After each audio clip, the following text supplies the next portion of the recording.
Chama chetu cha DEP ama Devolution Empowerment Party ni chama kipya, na kwa sasa sisi tunataka kuelezea wananchi mambo ya hiki chama, na hatutarajii kila mtu 100% aingie kwa hiki chama kwa sababu kuna vyama zaidi ya 100.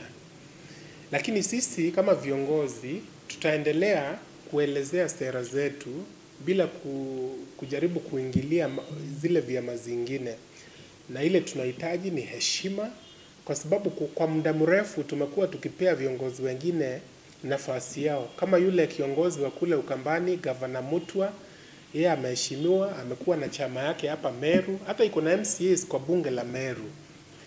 Tumepea Mheshimiwa Martha Karua nafasi njema kabisa na heshima kule wadi ya Karithi East. Mbunge wa kule alipigwa kura na chama chake na hatuja kuwa na shida yote, na viongozi wengine wengi ambao wako na vyama, hata kile chama cha DP kile kilikuwa kinahusika na Mheshimiwa Mwai Kibaki, the former president, pia kina mjumbe kwa hii bunge ya Meru.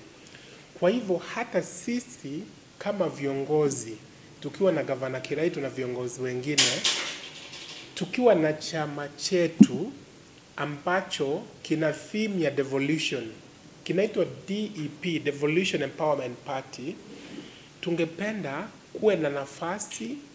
Hakuna haja ya vita, sisi hatujapigana na viongozi wengine, so it is our right to associate na chama kile ambacho tunasikia kinatufaa.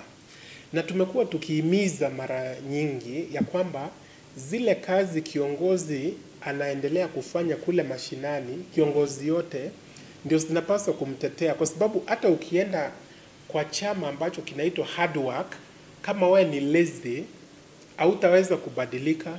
Kwa hivyo tungeomba wananchi waweze kuchagua viongozi, sio hasa sana kwa mambo ya msingi wa vyama, kwa sababu chama haitaweza kusaidia kiongozi kufanya kazi. Kiongozi ndiye anaweza saidia chama kufanya kazi. So mimi maombi yangu ni kwa sisi zote tuweze kuwa na subira, tupeane nafasi, na tumehimiza kwa Gavana Karithi Murungi, kwa sababu baada ya kuwa governor next year, panapo majaliwa Mwenyezi Mungu, 2027 yeye atakuwa na stahafu kwa siasa, lakini hatungependa hiki chama kiweze kustahafu. Tunaweza penda hiki chama kiendelee kuwa na mizizi katika nchi yote ya Kenya na kiwe chama cha kuheshimika. Na ingawaje makosa ilifanyika pale mbeleni ya kushelf chama ama ya kuweka chama kwa chama hii kubwa ya Jubilee, hiyo makosa hatungependa irudiwe in the future.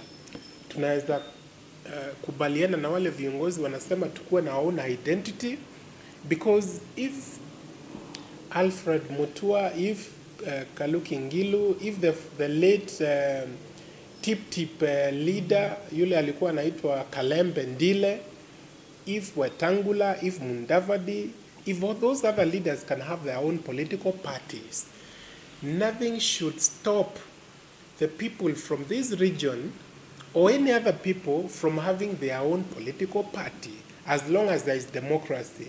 We cannot force anybody to get to the party. We can only appeal. We can only have it getting to be appealing to people, to the members of the public, kwa sababu kuingia kwa chama ni voluntary. Hakuna kuwekewa bunduki kwa kichwa ndio uweze kuenda chama fulani. So we appeal to everybody to give each other space. Let us have our own identity, even for those who may not necessarily agree with Governor Karithi Murungi, or in the case of Tigania West, even those who may not agree with Kilemi Muiria, who is vying to be the member of parliament in Tigania West using, this party, or myself, or any other leader. Let us at least see the need for us to have our own voice, so that we can be respected nationally and even elsewhere as a region. And then in future, we will have parties that strongly associate with certain things, so that the idea of the national parties can then be a little more stronger then, kwa sababu kama kule America unakuta kuna vyama viwili vikubwa, kuna Democrats na kuna Republicans. Those parties are identified with certain ideals. But here ukiulizwa ODM ni nini, utasema ni Raila Amolo Odinga. Ukiulizwa URP ni nani, utasema Samoei Arap Ruto. So in the future tunataka kuwa na vyama ambavyo they are not identified na a particular leader. For now, sisi tunatakia kila kiongozi kila laheri, but most importantly sisi tunataka kufocus on solidifying our political party, na kila kiongozi ambaye amechaguliwa ama anataka kuchaguliwa concentrate na kusikiza constituents wake wanataka nini, wangependa kuongozwa namna gani, ndio wakati ukifika tuweze kuwa tuko na mawazo yetu kama viongozi, na pia tumekusanya mawazo ya wale ambao tunaongoza.